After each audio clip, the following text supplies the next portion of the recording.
Dikatakan oleh Imam Al-Mutarrif Ibnu Abdi Syuhair, beliau mengatakan begini jamaah, la an abitu naiman wa asbahu nadima ahabbu ilayya min an abitu qaima wa asbahu mu'jaba. Beliau mengatakan, sungguh aku ketika malam tertidur dan pagi harinya menyesal karena enggak sholat malam. Malamnya dia tidur enggak sholat malam, paginya nyesel. Itu jauh lebih baik, lebih saya cintai min an abitu qaima wa asbahu mu'jaba, daripada malamnya saya sholat malam tetapi ketika pagi menjadi ujub, jadi sombong. Ya. Ente semalam kemana aja? Jam 2 tidur. Jangan tidur terus, coba sholat malam. Kamu lihat nggak mata saya ini? Lihat, kenapa? Merah nggak? Merah. Saya sholat malam sampai menjelang subuh. Nah, sampai suruh lihat mata segala. Ya. Kemudian dilihat, Pak, kenapa jenengan kok kayaknya kok lemes ini? Loh, jenengan nggak tahu? Nggak. Saya setiap saya puasa Daud terus, makanya saya lemes. Ente sih jarang puasa. Nah, jangan sampai ibadah yang tadinya kita mengharapkan pahala malah merendahkan orang, dan ini malah menjadikan dosa, bahkan bisa menjadikan orang itu sombong, dan sombong itu tempatnya di neraka. Jadi yang namanya sombong itu sekali lagi jamaah, bukan itu dalam urusan dunia saja, tetapi sombong juga bisa masuk ke dalam urusan ibadah. Ya.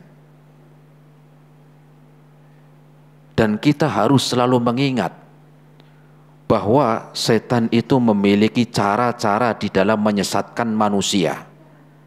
Setan memiliki cara-cara di dalam menyesatkan manusia, khususnya dalam urusan ibadah, bukan urusan dunia aja. Saya sebutkan cara-caranya jamaah.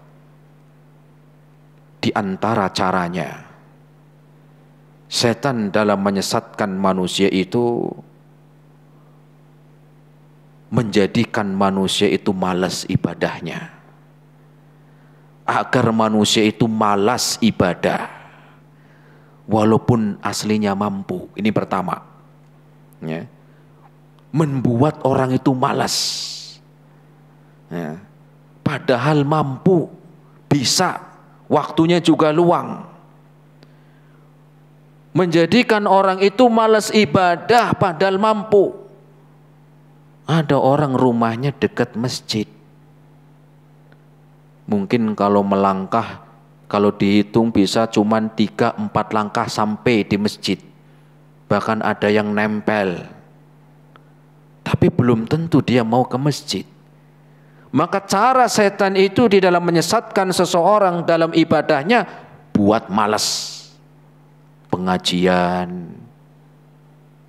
Ya, sama. Tahu setiap Jumat siang ada pengajian. Tetapi karena setan telah menjadikan dia itu malas, berat untuk berangkat, ya, berat untuk dia melangkahkan kakinya. Udah gitu protes, pengajian kok siang-siang, Jumat lagi habis Jumatan, jam segitu tuh enaknya tidur. Aslinya karena malas, ya, karena kurang semangat, ya. Atau dia diberikan kelapangan harta tapi pelit. Tapi pelit. Untuk bersedekah dia pelit. Ya. Malah dia ngomporin orang lain, jangan ya banyak-banyak sedekahnya. Tuh tetangga saya, ya gara-gara banyak sedekah sekarang melarat. Sudah dia nggak sedekah tapi ngomporin orang. Atau misalnya juga ya, malas untuk untuk ibadah-ibadah yang berkaitan dengan uang. Contohnya haji, umroh, mungkin mampu mau berangkat haji, mau berangkat umroh. Ada bisikan, jangan dulu Pak, kan belum punya rumah sendiri Pak. Dalam hatinya, iya ya, nggak jadi besok mau berangkat, mau daftar, jangan dulu Pak. Ya, itu loh anak masih kuliah, masih perlu banyak biaya. Iyalah, tuh setan apa? Di dalam menyesatkan manusia bukan cuma urusan dunia, tetapi dalam urusan juga ibadah. Kemudian yang kedua, cara setan di dalam menyesatkan manusia dalam urusan ibadah, menjadi sombong setelah ibadah. Ya, menjadikan sombong setelah ibadah. Harusnya orang setelah ibadah itu apa? Dia mengharapkan pahala, mengharapkan agar ibadahnya diterima. Tetapi apa? Ada orang yang beribadah tetapi setelah ibadah malah sombong. Lah kalau sombong, walaupun itu dalam urusan ibadah, tempatnya bukan di surga. Walaupun ibadah tapi sombong. Rasul sallallahu alaihi wasallam mengatakan di dalam hadisnya yang diriwayatkan oleh Imam Muslim, Rasul bersabda, la yadkhulul jannata man kana fi qalbihi mithqala dzarratin min kibrin. Tidak masuk surga. Siapa yang enggak masuk surga? Orang yang ada dalam hatinya itu ada sebesar biji sawi sifat sombong. Ya. Walaupun kecil sifat sombong. Ya. Apalagi dalam ibadah. Yang harusnya ibadah itu mengharapkan surga, tetapi malah dapatnya neraka gara-gara sombong. Ya. Macam-macam ibadah yang menjadikan sombong itu macam-macam. Merasa tinggi ilmunya, merasa lulusan dari Timur Tengah. Apa dia lulusan mana? Saya ini lulusan Timur Tengah, dia paling tengah timur. Mana tengah timur? Ya. Itu dia gelarnya apa? Hati-hati. Secara tidak langsung dia lagi nunjuk sendiri. Dia ngajarin ilmu agama, dia gelarnya apa? Secara tidak langsung nunjuk sendiri, padahal dalam hatinya saya nih. Ya, apa? S2 misalnya. Ini menjadikan apa? Ya, hati-hati jangan sampai ibadah yang dilakukan itu menjadikan sombong. Merasa lebih alim, merasa lebih suci, merasa lebih apa? Lebih baik. Ibu Anu loh, padahal dia ngikut pengajian di sini sudah lama, tapi jilbabnya masih jilbab gaul terus. Saya nih baru ikut pengajian sebulan, lihat nih, jangankan jilbab syar'i, ya niqab aja saya pakai. Hati-hati. Setan ini apa? Dalam menyesatkan manusia itu bukan cuma dalam urusan dunia, tapi dalam urusan ibadah dimasukkan sifat sombong. Ya. Merasa lebih taat, merasa ngajinya lebih lama. Si Anu loh, ngaji udah lama tapi begitu terus, mana pengamalan ilmunya? Seakan-akan tidak langsung, saya nih walaupun baru sudah banyak ngamalin. Jangan. Merasa lebih senior. Ya, merasa ikhwan senior, merasa akhwat senior. Apa akhwat senior? Merasa ngajinya sudah lama. Ya. Jangan. Ya. Maka apa? Ingat bahwa setan itu memiliki jalan-jalan di dalam menyesatkan manusia, ya, khususnya dalam urusan ibadah. Orang yang ibadah tentunya meniatkan, menginginkan biar masuk surga. Tapi ada orang-orang yang ibadah malah bukan masuk surga, malah masuk neraka gara-gara sombong. Mending tidak dianggap sama manusia apa? Ya, tidak dianggap sebagai orang alim, gak apa-apa, daripada merasa dirinya lebih alim, ya, lebih baik, lebih suci, lebih taat. Ya. Allah Subhanahu wa taala berfirman dalam Al-Qur'an dalam surat Al-A'raf ayat yang ke-16 sampai yang ke-17. Surat apa? Al-A'raf ayat 16 sampai 17. Allah mengingatkan bagaimana cara-cara iblis di dalam menyesatkan manusia. Qala fa bima aqwaitani la aqudanna lahum siratakal mustaqima. Allah sampaikan bagaimana iblis bersumpah, setelah engkau menyesatkanku ya Allah, aku bersumpah akan menyesatkan hamba-hambamu dari jalan yang lurus. Sumpahnya mau menyesatkan manusia. Sumpahnya iblis apa? Menyesatkan manusia. Kalau pejabat sumpahnya? Kalau pejabat sumpahnya? Enggak korupsi. Ya. Saya bersumpah di atas saya ada Al-Quran, saya enggak korupsi. Dalam hatinya sekarang, besok Pak enggak tahu dah. Iblis ini mau sekarang mau besok sumpahnya sama, enggak berubah. Apa itu? La aqudanna lahum siratakal mustaqima. Sungguh pasti aku akan menyesatkan manusia. Lihat jalannya. Thumma la'atiyannahum min baini aydihim wa min khalfihim.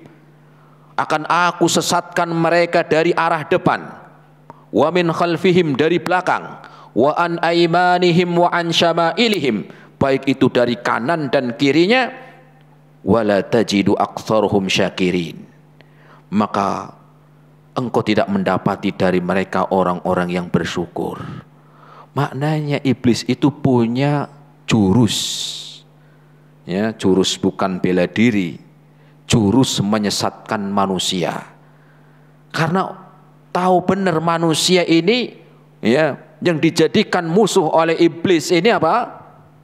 Tahu punya amalan yang berbeda-beda, punya, ya, pembagian di dalam ibadah yang satu sama yang lain berbeda. Ada orang disesatkan lewat akidahnya, nggak bisa, karena dia tahu ilmu agama. Ya. Disesatkan lewat apa? Ya, lewat harta, nggak bisa, karena dia termasuk orang zuhud. Tetapi belum tentu ketika dia apa? Ya, diuji lewat wanita, macam-macam.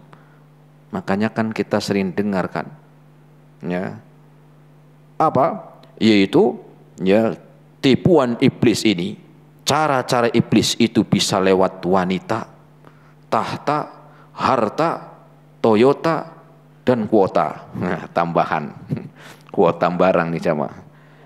Kenapa demikian? Karena tahu ada orang yang nggak bisa disesatkan lewat pemahaman, tetapi dia akan tahluk ketika dihadapkan dengan fitnah wanita. Ada orang yang nggak bisa tahluk dengan fitnah wanita, tetapi tahluk di dalam jabatan. Lahan apa? Lahan basah katanya teman. Begitu macam-macam. Sehingga iblis pun punya cara-cara yang bermacam-macam dan berbeda. Oh, orang ini nggak bisa disesatin, ngajinya rajin, lewat cara ini, lewat cara itu terus. Ya. Kemudian cara iblis, setan di dalam menyesatkan manusia, membujuk agar semangatnya berkurang, agar menjadikan orang apa? Semangatnya berkurang. Maknanya agar dia semangat tapi menunda, gitu loh. Agar semangatnya itu apa? Tertunda. Kalau yang malas yang pertama, ini enggak, semangatnya ada tetapi ditunda-tunda begitu. Ya. Nanti ajalah. Ya. Kapan mulai ini? Nanti. Ya. Kapan mulai tobat Pak? Nanti. Nanti kapan? Udah tua. Kapan mulai pengajian lagi? Nanti kalau udah pensiun. Ya, apa urusannya pengajian sama pensiun? Ya. Kapan mau ngaji? Nanti kalau sudah lulus sekolah. Ya. Kok nggak belajar? Saya sudah lulus sekolah, apalagi ini. Karena sekolah ya berbeda dengan belajar ilmu agama. Ya, dibuat apa? Dibuat agar menunda. Saya pengen ini nanti kalau saya tabungannya sudah sekian miliar. Saya mau membuat masjid nanti kapan? Kalau saya sudah apa? Sudah punya ini, punya itu. Enggak tahu nanti punya apa enggak. Dibuat menunda di dalam kebaikan. Saya mau haji ya, uang ada, semuanya tercukupi, ya. Kok enggak daftar Pak? Nantilah. Kenapa? Gimana ya? Itu si anak saya belum lulus kuliah, macam-macam. Dibuat apa? Seorang itu menunda ibadahnya. Atau sebaliknya setan apa? Di dalam menggoda manusia, di dalam menghalangi manusia dalam kebaikan ibadah, semangatnya ada. Tetapi menjadikan dia apa? Semangatnya ada, tetapi tidak istiqomah. Semangatnya ada, tapi enggak istiqomah. Rajin ngaji sebulan, 2 bulannya libur. Bukan pengajiannya yang libur, dia nggak mau berangkat lagi. Sedekahnya semangat kapan? Sehari itu doang. Ya.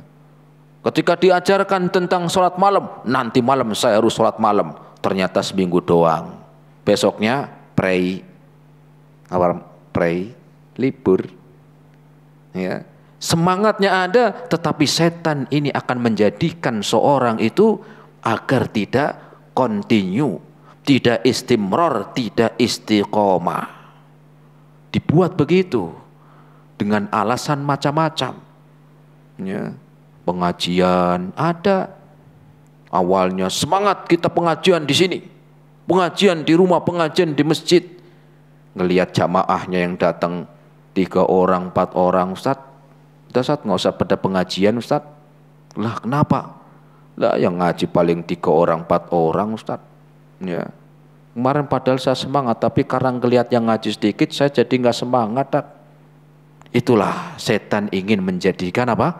Menjadikan semangat, tapi ya agar semangatnya itu berkurang dan menjadikan seorang itu ya tidak istimror, yaitu tidak istiqomah. Ya, mau ngadain kajian itu karena nyari orang apa nyari ilmu? Kalau mau nyari orang jadi partai aja sekalian. Betul? Nyari partai ya? Itu. Kalau nyari ilmu belajar ya, kalau belajar itu tujuannya mencari ilmu nggak peduli. Mau datang 1, mau datang 2, mau nggak datang nggak apa-apa. Kenapa? Karena sudah ditulis. Ya, mau yang datang banyak, mau yang datang sedikit, nggak usah putus asa. Kenapa? Allah itu sudah memberikan kebaikan. Ya. Karena bukan yang dihitung ukuran banyaknya.